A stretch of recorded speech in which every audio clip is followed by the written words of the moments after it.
So guys, katatapos lang natin mag-grocery. So after natin mag-grocery, magre-refill na ulit tayo ng ating stocks and supplies dito po sa bahay. Kailangan ang stock at supply po natin maayos at organized. Okay?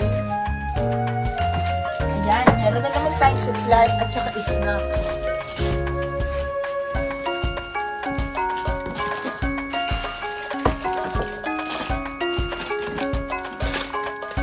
Ayan, ang snacks at supplies natin. Dito ang ating mga coffee. Ang dami na naman nating coffee. Pero wala na yung mga patay gutom. Pinauwi na natin kasi wala silang patak. Ay, may natira pala. Sino? Ikaw. Ako, guys. So, ilalagay na natin itong black pepper powder.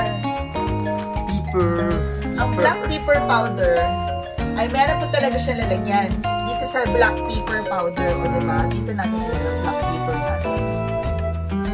Kasi bukas, magluluto po tayo ng lechon. Huh? Oo, magluluto ko lechon manok. Okay.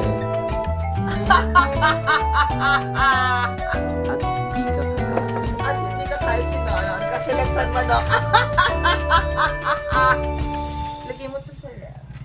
Meron tayong milk. So ngayon,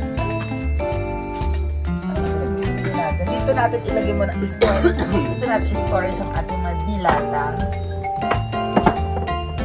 So, di ba? Apat pa lang binili ko. Oo, apat ang binili ko. Tapos sardines. Meron tayong sardines. Meron kakainin. Tapos dito natin i-refill ito. Itong cayenne pepper. Hugasan mo to. Hugasan mo ito, Beshi. Hugasan mo ito mga lalagyan na to. Diyan natin ilagay yung pepper. Ito, meron akong bago. Allspice at saka ground cumin. At saka red chili powder. Dito natin ilalagay. Hugasan mo ito. Ito, may ketchup tayong bago. Meron tayong... Dito na yun. Kaya ko sila kung gagamit ng baking powder. Itong baking soda powder.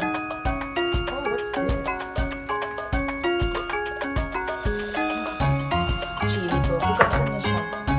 So, ito, baking powder din natin ilalagay yan later. Okay? So, itong Coco Mama. Meron Coco Mama para masarap na naman ang... Usually yun ang binili ko sa grocery kasi mas mura sa grocery.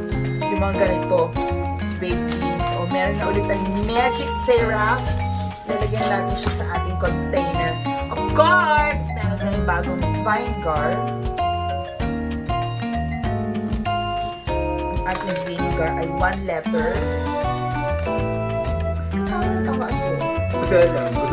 Vinegar is good for your health. May gagawin ako, kaya ako bumili ng milk at saka vinegar. Basta may gagawin akong so abiyan magbalad ka ng garlic. Ano nga pala natin for 1 liter nga pala to. So, ayan. Oh, shit. I-refill natin. At mas mura kasi itong mga ganitong refill. Oh, shucks. Wow. Ang sour. Sobrang sour pala ng ng gato puti. So, ayan, i-refill natin ang ating vinegar. Okay, so dahil meron natira sa ating vinegar, dito natin ilalagay sa ating allspice. I-refill natin dito ating vinegar, diba? Importante. Kunin mo lang.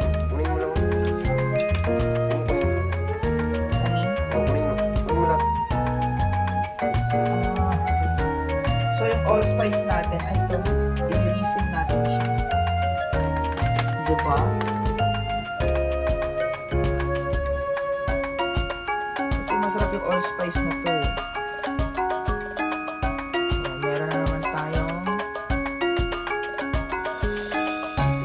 dito na natin ilagay na. O, diba? Nagkasya ang ating vinegar kasi puno-puno na ating vinegar. Yan ang purpose, di ba? Ganda. Lagyan natin yung sili ulit. Ever. So, lagyan natin yung plunger. Okay. Tapos, meron siya. So, yan na yung ating allspice vinegar. Na-refill na natin, guys. Okay, yung ating vinegar ulit. Diba? Ayan. At, okay na yan. So, ito, hugasan mo na base na.